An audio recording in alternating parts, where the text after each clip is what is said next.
Aujourd'hui en compagnie de Pierre-François, toujours avec le même plaisir. Et en plus, c'est le début d'une nouvelle saison à l'Espace Beau-Site à Arlon, avec deux artistes mis en valeur, et je vais vous laisser nous en parler. Et on parlera aussi des liens justement qui les unissent dans cette exposition. Alors, Habiter le silence, c'est le titre de cette exposition.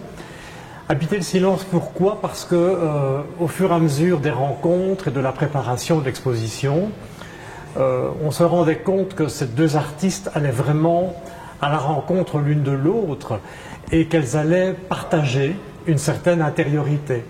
Et je pense aussi que c'est un silence qui habite très fort leurs ateliers respectifs lorsqu'elles sont en pleine création. Et tout cet été a été précisément le temps de la création pour l'une et pour l'autre, pour cette exposition-ci. Voilà, alors vous voulez commencer par laquelle? Parce qu'en fait, moi je partirai sur les jeunes enfants, parce qu'après le lien est plus évident pour moi avec l'autre artiste, mais c'est comme vous voulez. Bien, commençons alors par les dessins de Sonia Marx. Sonia Marx qui est une illustratrice et qui, dans l'exposition, va présenter tout un ensemble de portraits d'enfants. Donc une déclinaison de portraits qu'elle réalise d'une façon très étonnante en utilisant le bic. Le bic qu'elle va ensuite pouvoir dissoudre en utilisant l'alcool, en utilisant le méthanol, pour obtenir certains effets floutés que l'on va souvent pouvoir remarquer dans ces visages. Voilà. Et je me permets, comme vous me l'expliquez, c'est pas tant la technique, mais c'est après de se remettre en question aussi dans la création, ce qui explique ces dessins, quoi, tout simplement. Elle insiste beaucoup sur le fait que, par rapport à son dessin, qu'elle maîtrise évidemment parfaitement, elle adopte une attitude un peu transgressive. Elle veut que ce dessin ne soit plus le dessin original, le dessin qui aurait été parfaitement maîtrisé. Elle va au contraire le malmener. Elle va utiliser certains procédés comme le collage, la déchirure de papier, certaines zones dans lesquelles on voit le trait très affirmé.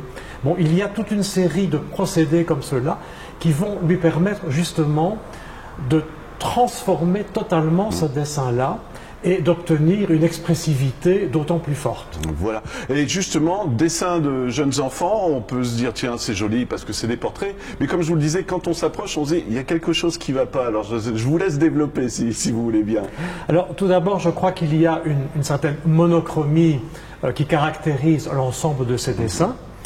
Et d'autre part, ces dessins, elle les a véritablement traités avec des regards déterminés, ce sont des regards très tranchés.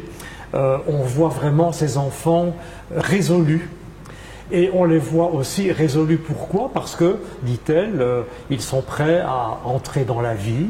Pas mal de voix se proposent, se présentent à eux. Il y a plein de chemins, il y a plein de possibles.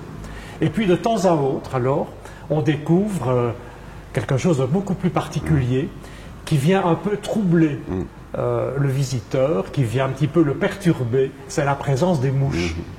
Alors les mouches symboliques, hein, on peut y voir quelque chose, une accumulation de problèmes, à la limite, comme vous disiez, parce que là aussi je vous laisse nous expliquer, moi j'ai aussi ma théorie, mais voilà, je vous laisse nous dire ce que vous en pensez. Vous, oui, voilà. Mais je ne sais pas quelle théorie. Mais... moi je pense que c'est angoissant, comme je vous disais, un peu désenchanté, c'est l'image de la jeunesse, mais malgré tout, les mouches au-dessus, ça veut dire attention, quoi. Enfin, une attention générale, je veux dire. Voilà. Oui, c'est-à-dire que là, c'est comme une alerte, on se rend compte qu'il y aura certainement des moments entravés, il y aura des obstacles, il y aura des difficultés, alors qu'au départ, vraiment, ils ont droit à vivre les choses d'une façon beaucoup plus ouverte et beaucoup plus libre. Mais là, il y aura forcément de temps à autre cette fameuse présence des mouches. Voilà, et pardon, je continue parce que ça... Mais une mouche, ça va, mais quand on en dessine plein, c'est déjà, encore une fois, plus angoissant, quoi. Absolument. Voilà. Je continue un tout petit peu, c'est le dessin de la jeune fille qui est transparente et qui est avec des mouches à ses pieds et une avec les mouches au-dessus. Là aussi, ça va dans le sens de ce que vous disiez. Est-ce qu'elle a résolu les problèmes? Est-ce que c'est parce qu'elle devient adulte, donc on voit juste sa forme d'enfant? Je ne sais pas, mais je trouve ça, voilà. Oui, mais en tout cas, des visiteurs remarquaient en effet que certaines de ces mouches, elles étaient au pied de l'enfant et que peut-être ça voulait dire qu'elle avait résolu quelques-unes de ses difficultés. Voilà, alors il est grand temps d'arriver à la deuxième artiste parce que c'est un contrepoint idéal et je vous laisse nous dire pour quelles raisons vous avez choisi de l'exposer avec l'autre artiste, justement. Alors, en disant tout à l'heure qu'elles allaient à la rencontre l'une de l'autre, c'est vrai que dans le travail de Jeannine Descamps en peinture, cette fois, il ne s'agit plus du dessin, il y a quelque chose de très apaisant qui va se dégager de ses œuvres et qui peut-être agit justement sur les dessins de Sonia Marx. Donc dans l'accrochage, il y avait cette préoccupation, je dirais, de faire en sorte que précisément elles aillent à la rencontre l'une de l'autre. Exactement. Et donc dans le travail de Jeannine Descamps, on retrouve aussi ces effets floutés parce que en utilisant l'acrylique, elle dilue très fort ses pigments, des pigments que parfois même elle fabrique elle-même. Et donc, par superposition de jus, elle dit des jus colorés, elle arrive à cet ensemble de vibrations, comme ça, qui rend l'approche de sa toile d'une façon très, très apaisante. Voilà, c'est très apaisant, mais on sent bien aussi qu'il y a comme une dilution de la matière. Comme on retrouve ce même phénomène chez Sonia Marx. Et par le fait même, on se rend compte que de temps en temps, l'image, elle se dissout, ou bien elle réapparaît davantage. Par moments, les couleurs s'apaisent, et à d'autres moments, elles deviennent aussi beaucoup plus fortes. Donc, on ne sait pas toujours très bien si on est dans l'effacement, dans la disparition, ou au contraire dans quelque chose qui revient un peu plus à la surface. Voilà. Donc on est un peu à la limite, au bord de l'effacement par moment. Ouais, c'est comme je vous disais, pour moi ça fait penser à une rêverie ou un souvenir qu'on a. On n'a pas des traits bien dessinés, mais on a quelque chose, une forme, quoi. Exactement. D'ailleurs, Jeannine Descamps dit elle-même, ce que je propose là, c'est une idée de paysage. Voilà. Hommage aux galeristes, parce que l'équilibre ne doit pas être évident. Hein, quand on voit tous les tableaux, il faut... Là, je vous ai demandé de vous mettre ici, parce que justement, ça me semblait logique, comment les œuvres étaient placées, quoi, tout simplement. Cette idée de dilution, d'effacement, que l'on retrouve évidemment chez l'une et chez l'autre. Bon, la raison pour laquelle, bien entendu, elles se retrouvent pas vraiment l'une à côté de l'autre, il y a quand même une distance. C'est calculé, on regarde mais bien. Mais c'est le temps, justement, que le silence aussi s'installe. Voilà. Il y a aussi Petit carnet de voyage que je trouve fort sympathique. Je vous laisse nous en parler. Mais c'est le cabinet de curiosité. On a eu cette idée avec Jeannine Descamps de présenter quelques-uns de ces petits dessins qu'elle avait même réalisés en Inde. Ce sont c'est un carnet de croquis et quelques autres dessins qui viennent compléter cette proposition-là. Voilà, et ce qui nous amène tout naturellement, et je vous laisse nous l'annoncer, samedi prochain, il y a une expérience intéressante, à la fois pour des artistes qui vont venir, je vais vous laisser nous en parler, et pour les gens qui pourront voir des artistes travailler, justement. Oui, en fait, cette rentrée est un peu double, parce que non seulement on vient d'ouvrir dans cette exposition, mais en même temps, samedi prochain, donc le 20 septembre, a lieu une journée d'Urban Sketchers.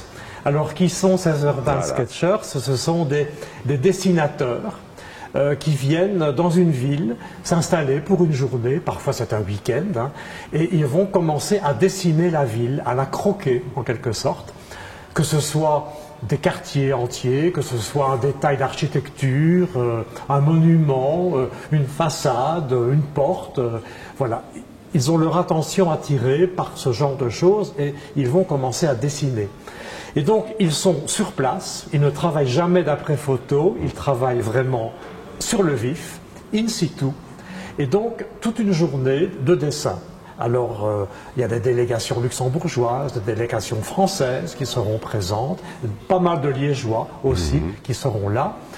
Et puis, on se retrouve en fin de journée pour un petit peu confronter tous les dessins des uns et des autres, qui ensuite seront sélectionnés pour une exposition qui aura lieu, elle, alors, au printemps 2026, et ce sera Arlon se dessine. Voilà, et puis il faut bien préciser, il y aura au moins 80 artistes, hein, c'est ça qui vont se promener pour le dans la moment, ville. Hein. On est bien parti pour parvenir à ce nombre-là. Ça peut être très sympa. Encore une fois, hommage aux galéristes, parce que si je me souviens, en fin de saison l'année dernière, c'était des photos qui mettaient en valeur Arlon. Oui. Et cette fois-ci, c'est le dessin, c'est un autre exercice, on va dire. Un autre exercice et une toute autre approche de la ville. C'est ça qui est intéressant. C'est intéressant et peut-être même cela pourrait déboucher sur une publication qui renouvellerait un peu aussi le regard que l'on peut porter sur le chef-lieu. Et encore une fois, pour un souvenir d'un touriste, c'est original au moins, quelque chose comme ça. C'est pas des photos froides, et je veux pas être méchant, mais ce qu'on peut trouver dans les offices de tourisme, parfois, ça fait pas trop rêver. Là, c'est original. Bref, hommage à Pierre-François pour ce cas. Et enfin, on va dire la traditionnelle question, jusque quand et comment on se renseigne? Oui, alors, Pierre? donc on se renseigne sur le site www.espacebosite.be. L'exposition va se prolonger jusqu'au 5 octobre et nous allons ouvrir cette exposition les 3 dimanches qui viennent, justement, en plus évidemment des journées de la semaine. Voilà. Merci Pierre.